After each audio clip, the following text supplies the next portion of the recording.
Hey guys, welcome to all on my YouTube channel. एक बार आपका फिर से स्वागत है हमारे चैनल पर। तो आई होप आप सब अपनी तैयारियां बहुत अच्छे से कर रहे हैं। तो गाइस, आप लोगों के लिए गुड न्यूज़ है। आप सब जैसे कि जानते हैं, हमारे एग्ज़ाम की जो फॉर्म फिल करने की जो डेट है वो एक्सटेंड हो चुकी है और अब जो ये डेट है वो क्या कर दी गई है, 31 जून जो है ये लास्ट डेट कर चुके हैं। तो गाइज़, ये आपके लिए गुड न्यूज़ है कि अब आपको और टाइम मिल चुका है अपने एग्ज़ाम की प्रिपरेशन करने के लिए, क्योंकि अगर एग्ज़ाम के फॉर्म फिल करने की डेट एक्सटेंड हुई है तो आप एस्टिमेट लगा सकते हैं कि आपका एग्ज़ाम भी क्या होगा, फर्दर पोस्टपोन होगा। मे बी 1 मंथ जो है ये फर्दर जाएगा। तो अब आप अपने इस टाइम को बेस्ट यूटिलाइजेशन कीजिए। और गाइज, मैं आपको डायरेक्ट बताती हूँ, प्लीज़ ये जो एक्स्ट्रा फालतू की जो वीडियोस आती है यूट्यूब पे अदर्स कि अब एग्ज़ाम डेट क्या होगी, अब आपको क्या करना चाहिए, ये वो, प्लीज़ आप इन सब पर टाइम वेस्ट करने की बजाय आप अपना स्टडी पर कंसंट्रेट कीजिए। बिकॉज सीरियसली बोल रही हूँ एंड बी फ्रैंक, किसी को भी नहीं पता कि एग्ज़ाम डेट क्या होगी। इवन अगर मैं बोलूँ कि एनटीए वाले हैं, उन्हें भी नहीं पता गाइस कि आपकी जो एग्ज़ाम की डेट है वो क्या रहने वाली है। तो इसीलिए अपना टाइम फालतू में वेस्ट करने की बजाय आप जो है अब ये सोचिए कि यस, आपके लिए गोल्डन अपॉर्चुनिटी है कि अब आप इस टाइम को यूज़ करके आप क्या कर सकते हैं। आप जहाँ पर भी वीक थे, अपना जो आपका वीक एरिया था, आप उसको स्ट्रॉन्ग कीजिए। अब आप ये देखिए कि यस, इस बार तो मुझे जेआरएफ निकालना ही निकालना है, देन डेफिनेटली आपका जेआरएफ आपके हाथ में होगा। ओके, तो एक्स्ट्रा की जो इधर उधर की बातों में टाइम वेस्ट करने से बेटर है कि आप क्या कीजिए, अपने एग्ज़ाम को बेटर से बेटर बनाइए गाइस। तो मैं तो आपको यही बोलूँगी। तो चलिए, अब हम हमारा टाइम वेस्ट ना करते हुए हमारे आज की क्लास को स्टार्ट करते हैं। तो आज का हमारा टॉपिक रहने वाला है guys, choice based credit system. ये जो टॉपिक है ये आपका टीचिंग एप्टीट्यूड का एक मोस्ट इंपॉर्टेंट टॉपिक बनता है गाइस, क्योंकि यहाँ से भी जो है आपके क्वेश्चंस मोस्ट ऑफ पूछे जाते हैं। तो आज हम इसी टॉपिक को डिस्कस करेंगे। मैं आपको डिटेल में यहाँ पर सब चीज़ें क्लियर करूँगी। तो गाइस, अगर कोई भी इस चैनल पर न्यू है तो प्लीज़ मेरे चैनल को सब्सक्राइब कर लीजिए और बेल आइकन को प्रेस कर दीजिए, ताकि जितनी भी मेरी आने वाली वीडियोस है उनकी नोटिफिकेशन आपको मिलती रहे। आपके लिए एक गुड न्यूज़ और मैं यहाँ देना चाहूँगी। अभी मैं खुद के सेल्फ हैंड जो नोट्स है वो प्रिपेयर कर रही हूँ पूरी टीचिंग एप्टीट्यूड के। तो इसकी पूरी एक मैराथन सीरीज़ जो है वो गाइस आने वाली है, कि जिससे आपको एग्ज़ाम के टाइम पर जो है क्विक रिवीजन के लिए ये सीरीज़ मैं लेकर आऊँगी। और मेरे जो हैंड रिटन नोट्स है उससे मैं ये आपकी जो क्लास है ये कंडक्ट करूँगी, ताकि आपको जो है मेन पॉइंट से सब कुछ क्लियर हो जाए एक ईजी मैनर्स में।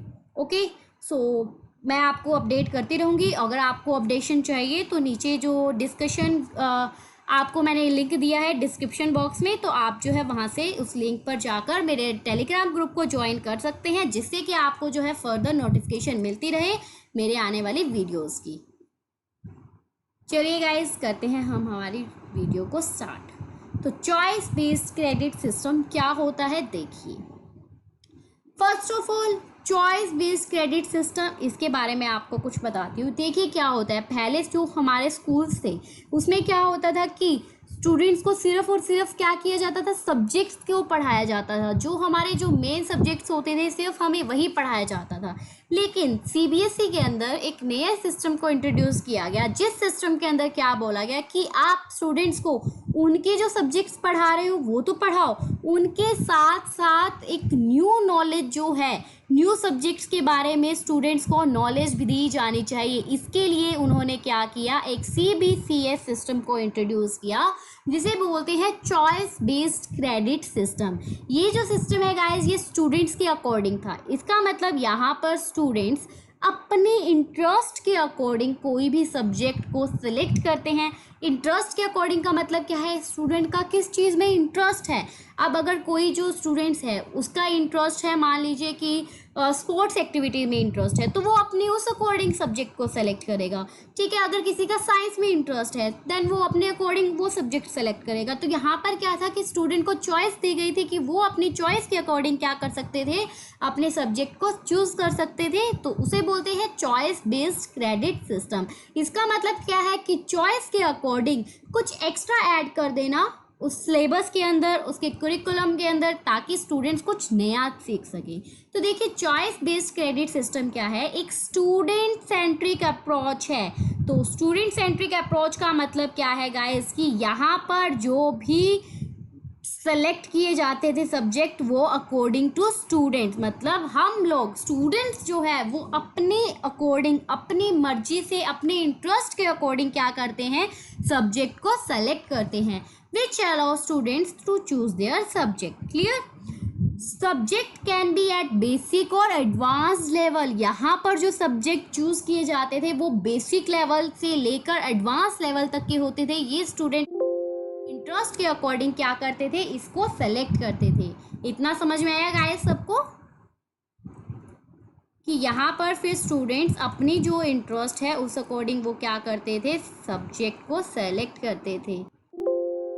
Instead of conventional marking system CBCS use credits. देखिए गाइज क्या होता था, जो पहले की जो मार्किंग सिस्टम थी उसके अंदर क्या होते थे कि परसेंटाइल्स को यूज़ किया जाता था, ठीक है, लेकिन CBCS में क्या है, क्रेडिट्स को यूज़ किया जाता है। अब क्रेडिट्स क्या होते हैं ये मैं आपको आगे बताऊंगी कि क्रेडिट्स किस बेस पर काउंट होते हैं।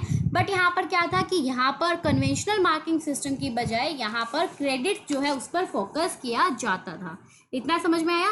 यहाँ पर बेसिकली क्या है, स्टूडेंट्स को अपॉर्चुनिटी प्रोवाइड करना कि वो अपने पूरे प्रेस्क्राइब कोर्स में से क्या करें, अपनी स्किल्स के अकॉर्डिंग अपने कोर्सेज को सेलेक्ट करें। ठीक है, अब आगे देखते हैं। देखिए क्रेडिट बेस्ड सिस्टम ये एक इंस्ट्रक्शनल पैकेज है जो कि डेवलप्ड किया गया to suit needs of students to keep pace with development in higher education. देखिए यहाँ पर मेन फोकस ही क्या था कि स्टूडेंट्स को ओनली सब्जेक्ट्स की नॉलेज नहीं देना, उसको क्या है हायर लेवल की एजुकेशन प्रोवाइड करना, उसको अनदर एक्टिविटीज़ में भी क्या करना, फर्दर डेवलप्ड करना। तो इसीलिए ये एक पूरा इंस्ट्रक्शनल पैकेज डेवलप किया गया था ताकि स्टूडेंट्स की नीड्स के अकॉर्डिंग उनकी क्या की जा सके, हायर एजुकेशन के अंदर उनकी डेवलपमेंट की जा सके। तो अब देखिए आगे ये जो है ये इंट्रोड्यूस किसने किया, ये वैसे UGC जो है उन्होंने इसको इंट्रोड्यूस किया।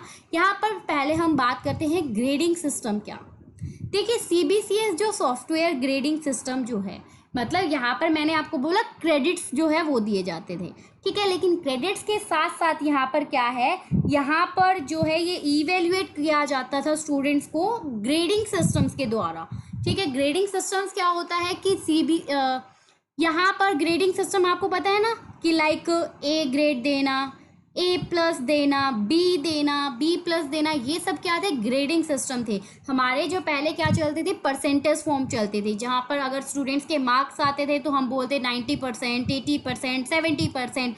बट ग्रेडिंग सिस्टम में क्या हुआ कि जैसे अप टू 80% के जो स्टूडेंट हैं उनको सपोज A+ ग्रेड में रखा, देन 60% के स्टूडेंट्स को A ग्रेड में रखा, 60 से बिलो 40% तक के स्टूडेंट B ग्रेड में गए। इस तरह से ग्रेडिंग दी जाती थी। ठीक है, तो ये क्या करता था, ये जो ग्रेडिंग सिस्टम है ना, ये सभी के सभी एजुकेशनल इंस्टीट्यूट्स के अंदर यूनिफॉर्म का मतलब जो है उसमें कोई चेंजेस नहीं किए गए, बिल्कुल सेम एज इट इज़ हर एक एजुकेशनल इंस्टीट्यूशन के अंदर इसको फॉलो किया गया। और ये कैसे फॉलो करता था, ये करता था गाइस सेमेस्टर पैटर्न को फॉलो, ना कि एनुअल एग्जामिनेशन पैटर्न को। इसका मतलब क्या है कि हमारा सेमेस्टर सिस्टम होता था, जैसे आपने स्कूल में देखा कि हमारे सेमेस्टर सिस्टम होते थे ना कि 2 बार, एक बार हाफ ईयरली एग्जाम होना, देन एनुअल एग्जाम होना, फाइनल एग्जाम होना। तो हाफ करके हम जो है पूरे सिलेबस को कवर करते थे। तो यही सिस्टम जो है ये क्या फॉलो करता था, ये सेमेस्टर पैटर्न को ही फॉलो करता था कि पहले आपके हाफ ईयरली एग्जाम कंडक्ट हुए, उनकी ग्रेडिंग दी गई, then another half yearly exam conduct हुए, देन उनकी ग्रेडिंग दी गई। तो यहाँ पर क्या है, 2 सेमेस्टर जो है, 2 semesters in every academic year, odd and even. तो वही सेम चीज़ इन्होंने बोली है कि 2 सेमेस्टर जो है वो यहाँ पर यूज होते थे हर जो ओड और इवन के वे में। At the end of every semester, her semester के एंड में क्या होता था guys, evaluation and assignment of grade is done.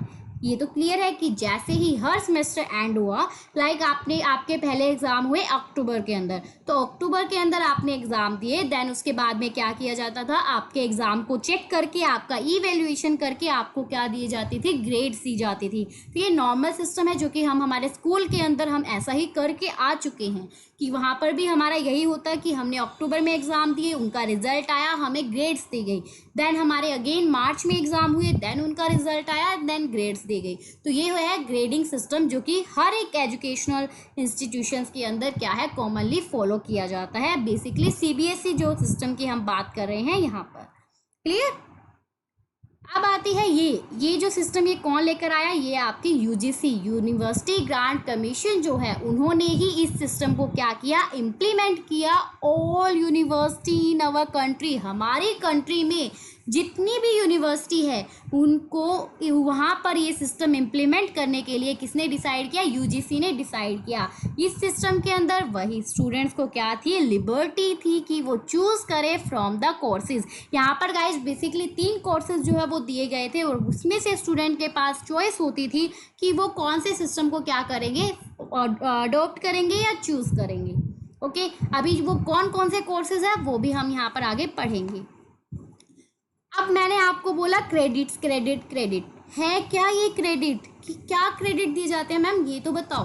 तो देखो क्रेडिट क्या है, credit is a unit, credit एक यूनिट है by which the course work is measured, जिसके द्वारा जो हमने कोर्स वर्क किया उसको मेजर्ड किया जाता था। लाइक हम जैसे एग्ज़ाम हम देकर आते हैं तो एग्ज़ाम में हमें मार्क्स दिए जाते हैं ना, किस वजह से, कि हमारी इवैल्यूएशन करने के लिए, हमें मेज़र करने के लिए कि हमें कितना आता है। तो सिमिलरली क्रेडिट भी है एक यूनिट है जो कि कोर्स वर्क को मेज़र करने के लिए जो है वो यूज़ की जाती थी।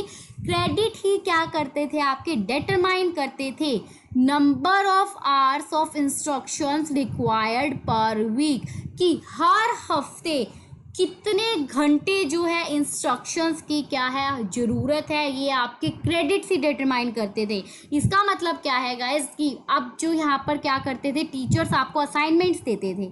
अगर आपने असाइनमेंट पूरे किए, मतलब आपको क्या होता था कि मान लीजिए आपका एक सेमेस्टर है, उसमें क्या है कि आपको 3 असाइनमेंट्स अगर सबमिट करवानी है, अगर आपने 3 असाइनमेंट सबमिट करवा दी तो उस अकॉर्डिंग आपको क्या दिए जाते थे, क्रेडिट्स दिए गए कि आपको अच्छे क्रेडिट्स दिए जाएंगे। अगर 3 में से आपने एक ही असाइनमेंट सबमिट कराई तो आपको कम क्रेडिट दिए जाएंगे। तो यही आपके क्रेडिट्स ही डिटरमाइन करते हैं कि हर हफ्ते कितने घंटे के इंस्ट्रक्शंस जो है वो ज़रूरी है, कितना आपको मतलब काम देना है, कितना टाइम आपको वर्क करना है, वो सब आपके क्रेडिट्स डिटरमाइन करते हैं। इसका मतलब 1 लेक्चर के लिए क्या है, आपको 1 क्रेडिट दिया जाता था।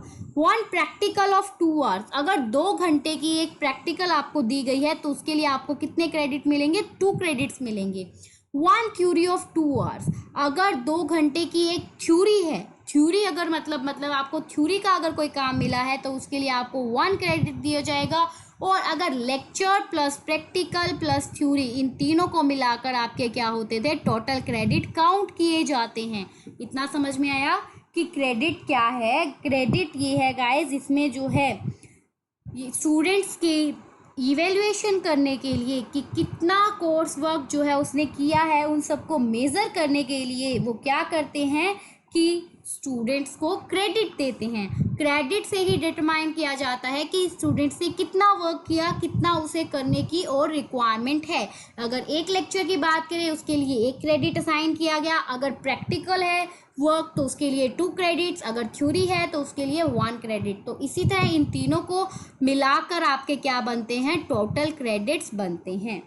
क्लियर? इतना समझ में आया? अभी इसको थोड़ा और डिटेल में आगे करेंगे गाइस, अभी इतना यहाँ तक आई थिंक आपको समझ में आया होगा। तो आप देखिए कैरेक्टरिस्टिक्स क्या है आपकी चॉइस बेस्ड क्रेडिट सिस्टम की। तो कैरेक्टरिस्टिक्स की अगर हम बात करते हैं तो देखिए, special weight is on student attendance in the classroom. Yes, ये जो है ये गाइस आपका पूरा 1 सेंटेंस है। यहाँ पर क्या है, स्पेशल वेटेज दी जाती थी किसको, स्टूडेंट्स की अटेंडेंस के लिए। देखो अभी हमने कॉलेजेस में भी ऐसा होता है कि कहते हैं ना कि आपकी कम से कम 75% अटेंडेंस जरूरी है। वो किस लिए जरूरी है? ताकि स्टूडेंट्स क्या कर सके, क्लास को ज्वाइन कर सके। तो यहाँ पर क्या बोला गया, एक स्पेशल वेटेज दी जाती थी। अगर स्टूडेंट ने पूरी अटेंडेंस लगाई है तो उसको क्या है, ज़्यादा क्रेडिट्स मिलते थे। जिसने कम अटेंडेंस लगाई है उसके कम क्रेडिट्स मिलते थे। नेक्स्ट क्या है, inter college inter university migration with in the country and outside the country become easy with the transfer of credit. इसने क्या बोला कि जो इंटर कॉलेज या इंटर यूनिवर्सिटी में जो माइग्रेशंस होती थी, माइग्रेशन का मतलब क्या होता है गाइज, माइग्रेशन का मतलब क्या है, आप पहले जो है किसी अनदर यूनिवर्सिटी में, किसी अनदर कॉलेज में जो है आप स्टडी कर रहे हो, लेकिन बाय चांस ड्यू टू मतलब कोई भी सर्कमस्टांस की वजह से आपको क्या करना पड़ गया, शिफ्ट करना पड़ गया। तो अगर आपने शिफ्ट कर लिया, माइग्रेशन चाहिए अब आपको, बिकॉज अगर आप अनदर कॉलेज में एडमिशन लेना चाहते हो तो उसके लिए वो क्या मांगते हैं आपसे, माइग्रेशन सर्टिफिकेट मांगते हैं। अगर आप बीच में का मतलब आपका जो अभी पूरा चल रहा है कोर्स, और कोर्स के बीच में अगर आप कहीं और एडमिशन लेना चाहते हो तो वो आपसे मांगेंगे आपका माइग्रेशन सर्टिफिकेट, कि आप अपना माइग्रेशन सर्टिफिकेट लेकर आओ। तो वो जो है वो इजी हो गया अगर with the transfer of credit के ट्रांसफ़र से जो है वो भी बहुत इजी हो गया। मतलब अब जो माइग्रेशन कराना जो है वो बहुत इजी हो गया था, क्योंकि वहाँ पर बेसिकली किसको फोकस किया जाता था, आपके क्रेडिट्स को फोकस किया जाता था। इतना समझ में आया? नेक्स्ट क्या है, one can opt for one part of the course in the one institute university and the other part in another institute university. Yes, ये क्या है कि एक पर्सन सिर्फ और सिर्फ एक कोर्स का एक पार्ट ही एक इंस्टीट्यूट से कर सकता है। इट मीन्स आप एक टाइम पर दो कोर्स में एनरोल नहीं कर सकते। आपको जो है ओनली वन सब्जेक्ट ही सेलेक्ट करना है, तो आप वन ही करोगे। फिर आप अनदर यूनिवर्सिटी से अनदर सब्जेक्ट जो है वो चूज़ कर सकते हो, लेकिन उस यूनिवर्सिटी से आप सिर्फ एक ही सब्जेक्ट चूज़ करोगे। Clear? Students have more scope. यहाँ पर क्या होता था गाइस, स्कोप बहुत ज़्यादा होता था स्किल्स को इन्हांस करने का। क्यों? आप देखो, मैं आपको नॉर्मल बात बताती हूँ। आप जो है अपने स्कूल्स में हो या कॉलेजेस में हो, अपना जो सब्जेक्ट्स है वो तो आप कर ही रहे हो, ठीक है। आप जो अपनी ग्रेजुएशन कर रहे हो, अपने +2 के एग्ज़ाम दे रहे हो, वट एवर यू डू। अब आप साथ में आपको जो है CBCS सिस्टम के अकॉर्डिंग आपको चॉइस मिली कि आप अपना सब्जेक्ट चूज़ करो जिसमें आपका इंटरेस्ट है। अब सपोज मेरा इंटरेस्ट है कि न्यू लैंग्वेजेस सीखनी है, तो वहाँ पर मेरे पास ऑप्शन था कि मैं फ्रेंच सीख सकती हूँ। तो मैंने क्या अडोप्ट किया, फ्रेंच लैंग्वेज को अडोप्ट किया। तो अब बताओ मेरी स्किल्स इन्हांस हुई या नहीं हुई? मुझे एक न्यू सब्जेक्ट सीखने को मिला, मेरी जो स्किल्स है वो और ज़्यादा इंक्रीज हुई कि यस, मुझे एक जो है अलग सब्जेक्ट के अंदर क्या है, मेरी नॉलेज बढ़ रही है और मुझे वो चीज़ सीखने को मिल रही है। तो ये क्या है, ये इसका बहुत अच्छा बेनिफिट था चॉइस बेस्ड क्रेडिट सिस्टम का। अब इसके ऑब्जेक्टिव क्या है चॉइस बेस्ड क्रेडिट सिस्टम के, देखिए, to provide student with greater flexibility. यहाँ पर क्या था, स्टूडेंट को बहुत ग्रेटर फ्लेक्सिबिलिटी दी गई इन चॉइस ऑफ कोर्स। मतलब स्टूडेंट जो है वो अपनी मर्जी से अपने कोर्स को चॉइस कर सकते हैं, सेलेक्ट कर सकते हैं। तो यहाँ पर फ्लेक्सिबिलिटी जो है वो अच्छी थी। नेक्स्ट क्या है, to enable students to acquire job oriented skill. अब यहाँ पर स्टूडेंट्स को जो है जॉब ओरिएंटेड स्किल्स जो एक्वायर करने के लिए क्या दिया गया, उनको इस तरह से मतलब बनाया गया। क्योंकि अब यहाँ पर स्टूडेंट्स अगर एक्स्ट्रा कुछ सीखेगा तो उनको प्रैक्टिकल जो है स्किल्स प्रोवाइड कराई जाती थी, जो कि वो अपनी जॉब में यूज़ कर सकते हैं। फॉर एग्जांपल, अभी मैंने बोला कि मुझे फ्रेंच सीखनी थी। अब अगर मुझे फ्रेंच आ जाती है तो ऑब्वियसली क्या होगा, मैं उस ऑफिस में भी वर्क कर सकती हूँ, उस एरिया में भी वर्क कर सकती हूँ जहाँ पर जो है फ्रेंच लैंग्वेज यूज़ होती है। या मैं बोलूँ मैं जो है इंटरनेशनल लेवल पर वर्क कर सकती हूँ क्योंकि मुझे फ्रेंच आती है। तो ये क्या है, इससे मेरी जो स्टूडेंट्स जो है उसको मेरी जो स्किल्स है वो क्या हो रही है, वो इनेबल और ज़्यादा इंक्रीज हो रही है। क्लियर? नेक्स्ट क्या है, to enable highly motivated students to gain extra credit. ये क्या करता है कि स्टूडेंट्स को मोटिवेट करता है कि वो और ज़्यादा अपने क्रेडिट्स को क्या करे, इंक्रीज करे और ज़्यादा जो है अपने स्किल्स को इम्प्रूव करे, जिससे कि स्टूडेंट्स मोटिवेट होगा और वो एक्स्ट्रा क्रेडिट्स गेन करेगा। तो उससे क्या होगी, उसकी स्किल्स और ज़्यादा डेवलप हो जाएगी। क्लियर? नेक्स्ट क्या बोलते हैं guys, to enable student to progress at their own pace. यहाँ पर जो है स्टूडेंट को इस तरह से काबिल बनाना कि वो अपनी मतलब अपने दम पर जो है वो क्या करे, सक्सेस गेट कर सकता है इन फ्यूचर। अगर उसका कहीं पर कुछ भी मतलब मिस हैपनिंग की वजह से आप कुछ भी कह सकते हैं, वो जॉब भी नहीं अगर उसके पास, लेकिन उसके पास उसकी स्किल्स तो है ना, वो अपनी स्किल्स के बेस पर कुछ भी कर सकता है। तो वो क्या है, यहाँ पर स्टूडेंट को उसकी प्रोग्रेस ऐसे करना कि वो लाइफ में कुछ भी अचीव कर सकता है। नेक्स्ट इसका ऑब्जेक्टिव क्या था, यूनिफॉर्मिटी लेकर आना। ये जो है ये इसका मेन ऑब्जेक्टिव क्या है, यूनिफॉर्मिटी लेकर आना टीचिंग और इवैल्यूएशन प्रोसेस में। कहाँ पर, टीचिंग में और इवैल्यूएशन प्रोसेस में यूनिफॉर्मिटी लेकर आना, जितनी भी वो सेंट्रल, स्टेट या अदर यूनिवर्सिटी है वहाँ पर। समझ में आया कि मतलब हर जगह जो है इस सिस्टम को सिमिलरली जो है सेम एज इट इज़ लगाया गया, लागू किया गया, ताकि हर एक इंस्टीट्यूशन के अंदर क्या आ सके, एक यूनिफॉर्मिटी आ सके। सो आई होप गाइज आपको इतना समझ में आया होगा। अब आगे कोर्सेज की हम बात करते हैं। CBCS में कौन कौन से कोर्सेज जो है किस किस वे में उनको डिवाइड किया गया है। जैसे कि मैंने आपको बोला ना, बेसिकली इनको 3 पार्ट्स में डिवाइड करते हैं, बट यहाँ 4 कैटेगरीज है। फर्स्ट वन क्या है, कॉमन कोर्सेज, फिर आते हैं आपके कोर कोर्सेज, देन आते हैं इलेक्टिव कोर्सेज एंड देन आते हैं आपके प्रोजेक्ट वर्क। तो CBS सिस्टम के अंदर ये जो कोर्सेज हैं जिनके अंदर आप अपनी चॉइस कर सकते हो, तो अब हम इनके बारे में पढ़ेंगे कि इनमें क्या क्या चीज़ें आती है। तो देखिए कॉमन कोर्सेज में क्या होता है, दीज आर द कोर्सेज, ये वो कोर्सेज होते हैं जो कि कंपल्सरी होते हैं सभी स्टूडेंट्स के लिए regardless of their course of study. देखो कॉमन कोर्सेज नाम से ही पता चला है कि आपको अपनी स्टडी के लिए जो जो सब्जेक्ट्स पढ़ने हैं वो तो आपके लिए नेसेसरी है, कंपल्सरी है, उनको आपको कोई चॉइस नहीं मिल रही, तो वो आपके कहलाते हैं कॉमन कोर्स। फॉर एग्जांपल अगर आप ग्रेजुएशन के स्टूडेंट हो, ग्रेजुएशन में आपको पता है कि आपको क्या पढ़ने हैं, आपके सब्जेक्ट्स पढ़ने हैं, लाइक आपको IB पढ़नी है, इनकम टैक्स पढ़ना है, मैथ्स पढ़ना है, अकाउंटिंग पढ़ना है, स्टैट्स पढ़नी है, तो ये क्या है, ये आपके कंपल्सरी कोर्सेज हैं जहां आपको कोई चॉइस नहीं मिलने वाली। फिर आते हैं आपके कोर कोर्सेज। कोर कोर्सेज क्या है गाइज, ये वो कोर्सेज होते हैं जो कि कंपल्सरी होते हैं for the students of a specific course of study are known as core courses. अब ये कोर कोर्सेज में क्या आते हैं, ये उन स्टूडेंट्स के लिए कंपल्सरी होते हैं जो कि स्पेसिफिक कोर्स ऑफ स्टडी कर रहे हैं। स्पेसिफिक कोर्स ऑफ स्टडी कैसे, अब मैंने अगर बात की, लाइक आप +2 लेवल का ले लीजिए, अब 10th तक तो क्या है, हमें सारे सब्जेक्ट सबके कॉमन होते हैं, राइट। लेकिन आफ्टर +1 +2 में क्या है, आपको डिवाइड कर दिया जाता है आपकी कैटेगरीज में, लाइक कॉमर्स स्टूडेंट्स अलग, आर्ट्स अलग, साइंस स्टूडेंट्स अलग, मेडिकल नॉन मेडिकल, इस तरह से क्या कर दिया जाता है, एक स्पेसिफिक कोर्स बना दिया जाता है। तो अब जो कॉमर्स के स्टूडेंट्स हैं उनके लिए क्या कंपल्सरी है कि आपको क्या करना पड़ेगा, आपके जो कॉमर्स के सब्जेक्ट है वो आपको पढ़ने पड़ेंगे।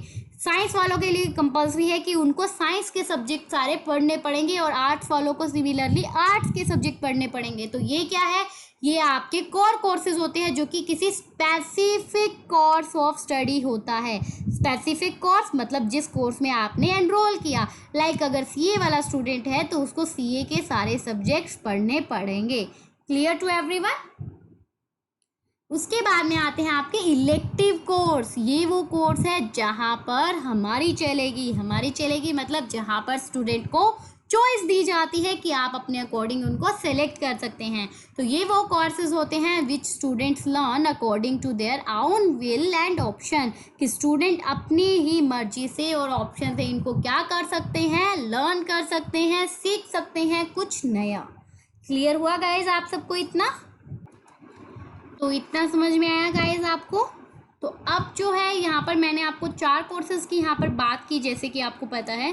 तो अभी जो एक कोर्स रह गया वो हमारा क्या था, देखिए यहाँ पर प्रोजेक्ट कोर्स। प्रोजेक्ट कोर्स में क्या होता है गाइज, ये होता है आपका प्रैक्टिकल वर्क। प्रैक्टिकल वर्क का मतलब क्या है, जहाँ पर स्टूडेंट जो है उसने जो कुछ सीखा, जो कुछ उसने नॉलेज गेट की, वो क्या करता है, उसको अपनी रियल लाइफ में इम्प्लीमेंट करता है। तो वो आपका क्या हो जाता है, प्रोजेक्ट वर्क हो जाता है, जिसको हम प्रैक्टिकल वर्क भी कहते हैं।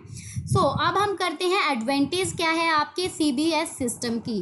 तो एडवांटेज में देखिए क्या है, सबसे पहले क्या है, pupil centred approach. As you know ये जो है इसकी क्या एडवांटेज है कि ये टीचर सेंट्रिक नहीं होता, ये आपका प्यूपिल सेंटर्ड होता है, मतलब स्टूडेंट्स के अकॉर्डिंग होता है, उसकी नीड के अकॉर्डिंग होता है, वो अपनी मर्जी से सेलेक्ट कर सकता है। तो ये इसकी क्या है, एक एडवांटेज है। नेक्स्ट क्या है, standard for promotion to next class. ये क्या है, नेक्स्ट क्लास में आपको प्रमोट करने के लिए एक स्टैंडर्ड फिक्स कर देता है कि जिसके बेस पर क्या है, आपको नेक्स्ट क्लास में प्रमोशन मिलती है। ये क्या है, एक स्टैंडर्ड होता है एडमिशन टू इंस्टीट्यूट। देखिए अगर आपको किसी इंस्टीट्यूट में जाना है तो वो आपका क्या करेंगे, पीछे का आपका सिस्टम चेक करेंगे, पीछे का आपका क्या करेंगे, एक क्राइटेरिया चेक करेंगे कि आपको कितनी ग्रेड्स मिली है, किस किस सब्जेक्ट में आपको ग्रेड मिली है, और आपके जो ये एक्स्ट्रा कोर्स जो है, आपका चॉइस बेस्ड सिस्टम है, उसमें आपने कौन सा सब्जेक्ट जो है वो सेलेक्ट किया हुआ है और आपको क्या स्कोर मिला है, वो सब यहाँ पर क्या किया जाता है, एक चेक किया जाता है। ये एक मोटिवेशन होता है कि स्टूडेंट को कुछ नया सीखने को मिलता है, वो कुछ नया करता है कि उसको ज़्यादा से ज़्यादा क्रेडिट्स मिले, वो एक मोटिवेट होता है और उससे वो क्या है, अपनी स्किल्स को इंक्रीज करता चला जाता है। वैलिडिटी होती है, ये जो इसमें मतलब जो एक स्टूडेंट सीखेगा वो क्या है, एक वैलिड होता है कि वहाँ पर जो स्टूडेंट सीख रहा है वो उसकी मतलब डायरेक्टली वो क्या है, उसकी स्किल्स को इम्प्रूव कर रहा है। तो ये जो है एक वैलिड होता है चॉइस बेस्ड क्रेडिट सिस्टम जो है। नेक्स्ट क्या है, रिलायबिलिटी। ये एक रिलायबल होता है क्योंकि ऑब्वियसली गाइज आपके बिहेवियर में चेंज हो रहा है, बिहेवियर इन द सेंस आपके स्किल्स में चेंज हो रहा है, आपको अपनी स्किल्स में चेंज होता दिख रहा है। तो ये क्या है, एक रिलायबल होता है। क्योंकि देखो क्या होता है, हम एग्ज़ाम देते हैं, ठीक है, एग्ज़ाम में हमने जो पढ़ा उसको हम एग्ज़ाम देकर आ गए, बट इन रियल लाइफ में क्या हम उन चीज़ों को सीखते भी है, वो एक थ्योरेटिकल कॉन्सेप्ट बनकर रह जाता है। लेकिन जो चॉइस बेस्ड क्रेडिट सिस्टम है उसमें ऐसे सब्जेक्ट्स होते हैं जो कि आपकी स्किल्स को इंक्रीज करते हैं, आपके बिहेवियर को चेंज करते हैं, आपकी लर्निंग आपको दिखाई देती है। तो इसीलिए ये क्या है, एक रिलायबल सिस्टम होता है। ठीक है गाइज, इतना समझ में आया सबको। अब यहाँ पर एक बात मैं आपको बताऊंगी, नोट डाउन कर लीजिए। जो CBCS सिस्टम है, चॉइस बेस्ड क्रेडिट सिस्टम जो है, ये आपके दिल्ली यूनिवर्सिटी जो है सबसे पहले इस सिस्टम को उन्होंने इंट्रोड्यूस किया, वो इस सिस्टम को लेकर आए थे। इतना समझ में आ गया सबको। इस सिस्टम को कौन लेकर आए थे, आपकी दिल्ली यूनिवर्सिटी जो है वो सबसे पहले इस सिस्टम को उन्होंने इंट्रोड्यूस किया। अब इसकी थोड़ी सी 2 डिसएडवांटेज है, मैं आपको वो भी बता देती हूँ ताकि आपका ये टॉपिक फुल फ्लैश कंप्लीट हो जाएगा, जिससे बाहर कुछ नहीं आएगा इस टॉपिक में डेफिनेटली। इसकी डिसएडवांटेज क्या है, फर्स्ट वन होती है आपकी डिफ़िकल्ट होती है आपको एस्टिमेट करना एग्जैक्ट मार्क्स आपके कितने आए हैं। बिकॉज मैंने बोला कि ये जो है क्रेडिट्स पे बेस्ड होता है, यहाँ पर ग्रेड्स दी जाती है, यहाँ पर क्रेडिट्स दिए जाते हैं। तो आपके जो एग्जैक्ट आपने कितना स्कोर किया है वो यहाँ पर हमें जो है पता नहीं लग पाता। और यहाँ पर क्या है कि टीचर का जो वर्कलोड है वो भी फ्लक्चुएट होता रहता है। फ्लक्चुएट का मतलब क्या है कि कभी ज़्यादा कभी कम, क्योंकि स्टूडेंट्स ने जो सब्जेक्ट सेलेक्ट किया है उस अकॉर्डिंग जो है टीचर जो है उसका क्या है, वर्कलोड बढ़ता कम होता चला जाएगा। कि अगर मान लीजिए एक सब्जेक्ट है, अब अगर सारे ही स्टूडेंट अगर उस सब्जेक्ट को चूज़ करेंगे तो ऑब्वियसली उस टीचर के ऊपर वर्कलोड बढ़ जाएगा, अनदर टीचर्स फ्री हो जाएंगे। लेकिन अगर सारे ही टीचर मतलब हर एक सब्जेक्ट को इक्वल प्रेफरेंस मिलेगी, देन इक्वली क्या होगा, वर्क टीचर्स के बीच में बढ़ जाएगा। तो ये थी गाइस हमारा आज का topic, choice based credit system. I hope आप सबको बहुत अच्छा लगा होगा, आपको एक्सप्लेनेशन समझ में आई होगी। अगर गाइस आपको मेरी एक्सप्लेनेशन अच्छी लगी, आपको समझ में आया, देन प्लीज़ मेरे चैनल को सब्सक्राइब कर लीजिए, लाइक कर लीजिए और अपने फ्रेंड्स के साथ शेयर कीजिए। एंड डोंट फॉरगेट दैट हम जो है मैराथन सीरीज स्टार्ट करने वाले हैं, सो मेरे साथ बने रहिए। इसी तरह मैं आपकी हेल्प करती रहूँगी। All the best guys, happy learning, stay home, stay safe. Okay, bye bye.